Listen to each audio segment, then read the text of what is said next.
Everyone, আমি আবারও আসলাম ছোট্ট একটা ভিডিও নিয়ে। তোমরা দেখো গোপালের আজকে সেবা দিতেছি, মানে গোপালের পিকনিক করতেছি।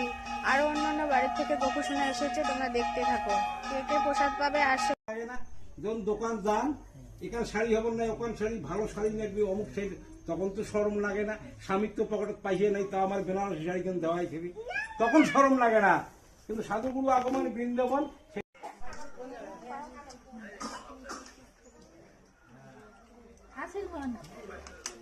না না বাড়ি যাইনি।